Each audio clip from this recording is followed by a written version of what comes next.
Like, what changed? Why are you this way now? You weren't this way before. Why are you years this? ago. Why are you this I've way now? always been this way. Yes. When we were dating, you were so kind to me. When we were dating, I specifically thought you respected me, and I looked for that because my dad didn't. You've changed too.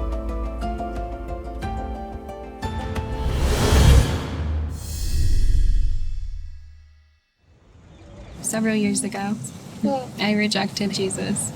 I rejected him. You walked away, but now you're back.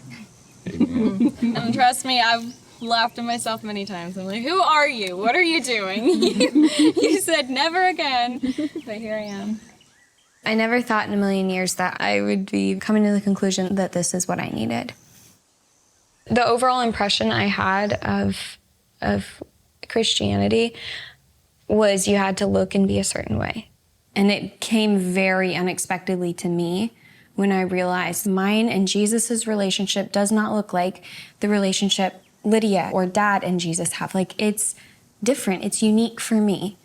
And that's between me and God. So this is an exciting day. This awesome just public display, right, of something that's been going on inside Moriah.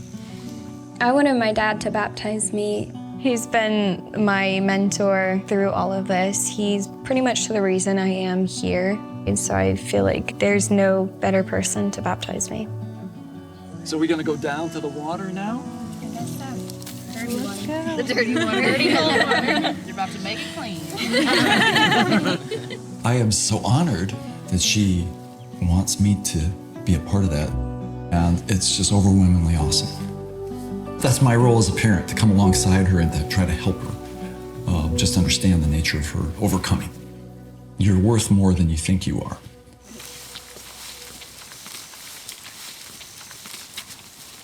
Moriah, when was the last time you were in this pond? It's been maybe 2 years or so. And I'm excited. Moriah's baptism came kind of as a shock to me because just a few months ago, Moriah told me she didn't know what she really believed in. She didn't think she was a Christian. Just with growing up religious, we were obviously influenced in that way and brought into life in that way. And then we got older and we kind of said, wait a minute, this is what we were told. We don't know what we should believe. We haven't found it ourselves. So there's a little wandering and trying to look and I feel like I'm still doing that. I'm still looking and studying, but she's realizing what's important to her, what's gonna make her life more fulfilling. I always saw myself as a rebel, black heart, obviously. I'll still be a rebel. I'm just changing what I'm rebelling against. Exactly. Right? She can rebel against everything that her enemy has planned for her. I didn't grow up with a relationship with God, and that was something that I wanted my children to have access to. I also wanted them to come to Him on their own timeline when they're ready. And so for her to seek out us and say, I've lost my way, but I'm getting back on, and I really want to be baptized again. My hope is that it's the start of something special. Okay, Moriah, you want to go down into the water? You ready to go identify? I am. All right. Just don't slip. You want? I'll try not to. Grab my hand. Boots and everything. Boots and I everything. love it. I love it.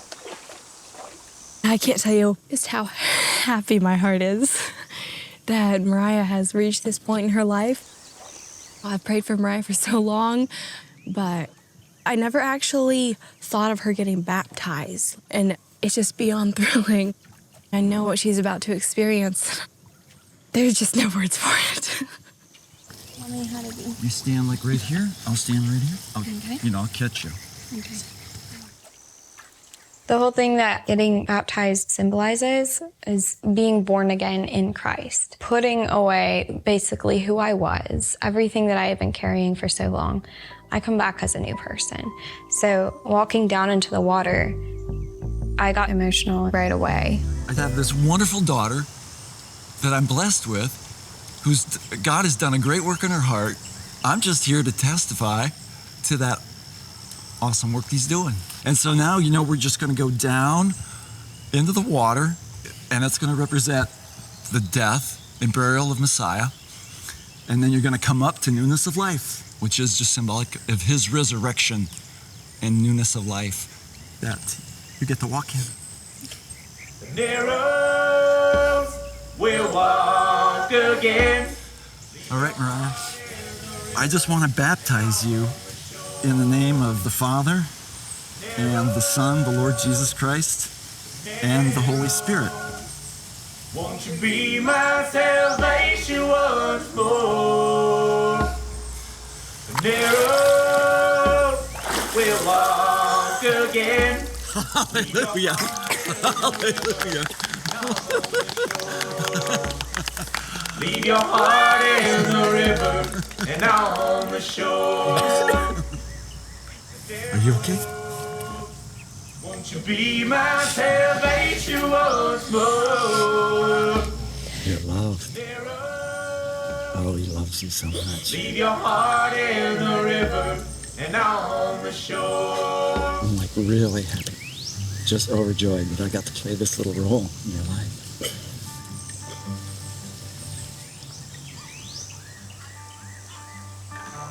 I don't really know how to describe the way I felt when I came out of the water.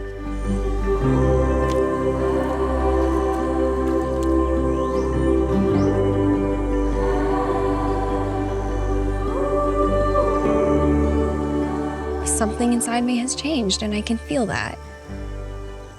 I could hardly stand. I just hugged my dad because I was like, I'm crying. Oh my, look at this. I got to mess up her hair. Okay.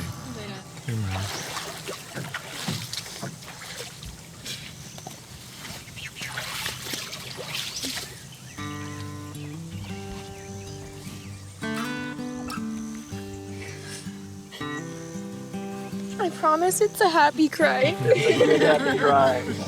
That's an awesome happy cry.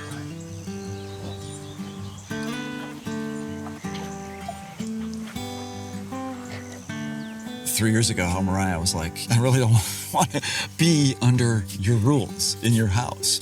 She went on her journey, but now she's come back, and we have a deeper relationship. I love you. I wouldn't have guessed this was going to happen like this, but here we are. And so that brings such great hope. Who knows what's going to happen next? I'm just so happy. You look happy for you.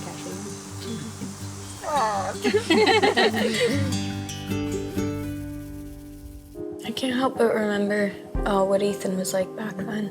I know. I mean, he still teased the heck out of me, but we were literally like The best, worst siblings. Yeah. Ethan was the one that I went to when I needed somebody to stand up for me and I couldn't. So I guess in a way, I mean, I've definitely been angry with him for like not standing up for my family. I unblocked him and reached out to him, like just shot him a text and said like, hey, I'm here if you want to talk.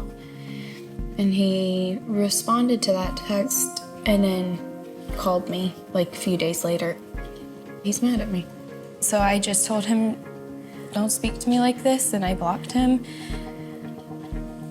He and I are at a really like tricky spot because I'm at a loss of what to do because I want to fix things, but I don't always know what the right thing is to do.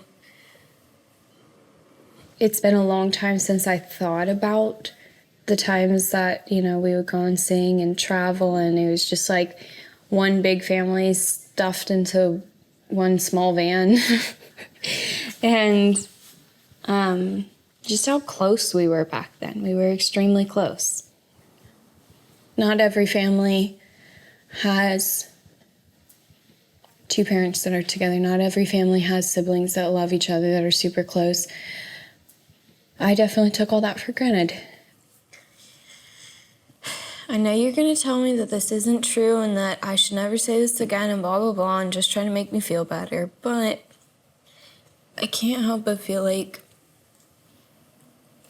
I changed all of this. Like, You know? Like, it just used to be so steady, so, like, it felt safe. It felt like home. And now, like, everything's changed. I mean, it's still home. But it's like, it's not that familiar anymore.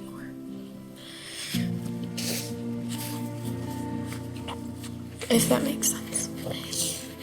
I don't blame anyone as much as I blame myself for the family situation. Sure, Olivia had her part, yes, but like, I'm still responsible for leaving my family, for in a sense trashing my family, and just going along with everything for so long. There was a time that I was willing to throw my family under the bus for something that looked more appealing, that was more fun. I mean, I get what you're saying, but in no means was it you or only you. I think it was, and I don't think you can change my mind on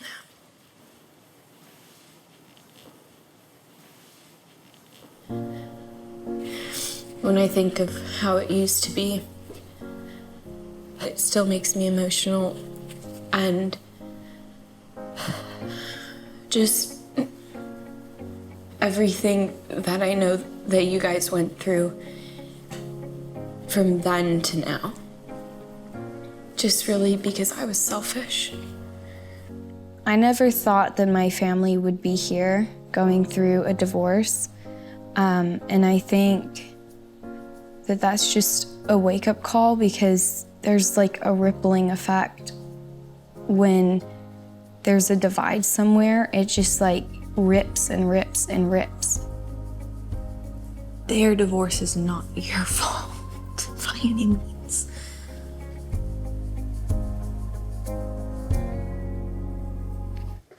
I married you 4 years ago. You were one way. Now you've changed so much that I can't relate to you, and I am extremely frustrated about that, and that frustration has come out in many ways. I understand. You know, when we got married, I was very young and naive and didn't know what I thought about a lot of things, and I didn't know who I wanted to be. And in almost 5 years of marriage, I've grown a lot. I just don't understand how you have gone from who you were to who you are. I don't think there's quite as much change as you think. I've always been curious. Mm-hmm. I've always asked questions. I've always thought outside the box since the time you started dating me. How did you think that I would be curious about the world and be the exact same person I was when I was 18? Because some people are like that, and I'm not saying you wouldn't change at all. There are some people change, just different degrees. I didn't think that you would change so drastically. Like, what changed? Why are you this way now? You weren't this way before. Why are you years this? ago. Why are you this way now? I've always been this way. Yes. When we were dating, you were so kind to me. When we were dating, I specifically thought you respected me, and I looked for that because my dad didn't. You've changed too. And I don't hold that against you. I just think maybe it's good to acknowledge it for what it is. When Ethan and I were dating, he would do anything for me. We had a fight one time. He drove 17 hours just to talk to me for 1 hour and to say, "I'm so sorry. I'm not gonna lose you. I hope me driving 17 hours proved that." And then got in his car and drove 17 hours back. And at the time I was like, that's so romantic. And then we get married and it all changes. I feel like there's not an effort. I'm not angry at you. I see why you're frustrated, but I'm also not willing to kick the can down the road, knowing that I'm not just gonna never change again. And if you want to be with someone who isn't curious and doesn't want to change and go out in the world and do all those things, then I think you No, you make it sound like I am so rigid and strict and everything has to fall within this little 2-inch window that I have. I feel like I've been very tolerant and very accepting of a lot of things. There are a few things, though, that I disagree with, and when it comes down to our future and having kids together, I have to draw a line somewhere. Okay, then the line is drawn. And my problem with you is I feel that you have no boundaries. You see that there is no line to cross. Oh, I have some very strong boundaries. You just don't like them. The 2 points where Olivia's changed the most, so I have a hard time relating with her now, would be faith and politics. And so I want to raise children that are patriotic and love their country. And she doesn't intend to instill love of country or of God in them. And I won't compromise on those issues. Is there any way we can get back to being close to the same page? I don't know how. I want a family, and I want to be with someone who supports me changing. I want a family too. I know, you don't want a family with me. No, out of everyone in the world, I do want a family with Ethan, you need to be honest with yourself. I am being honest. I do think you love me. I do think in an ideal world you want a family with me. When it actually comes down to the reality of it, you've told me that if we had kids, you wouldn't want me talking to them about things that I believe.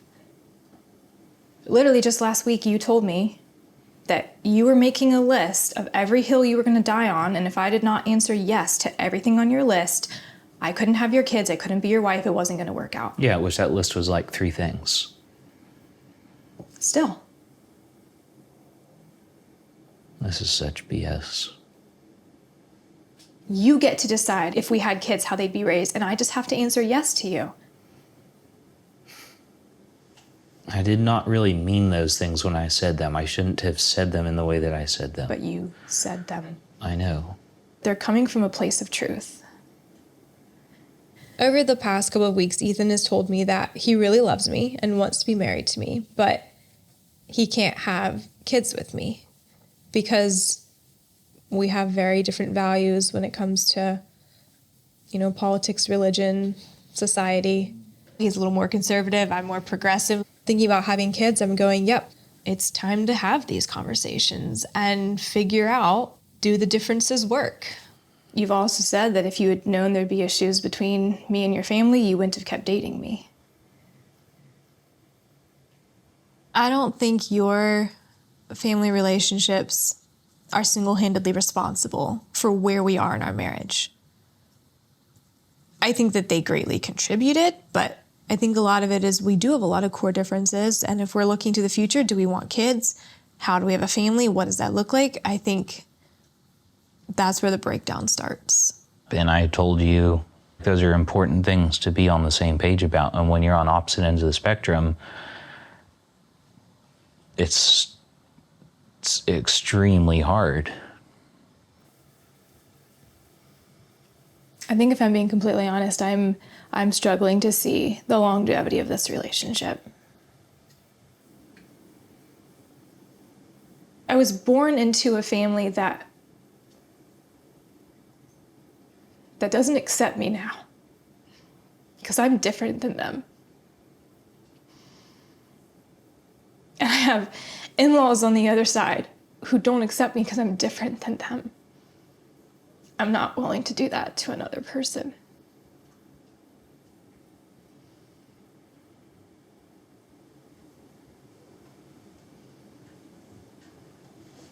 I understand this is a lot, and if you need some time to digest everything, I respect that until we figure out what the next steps are.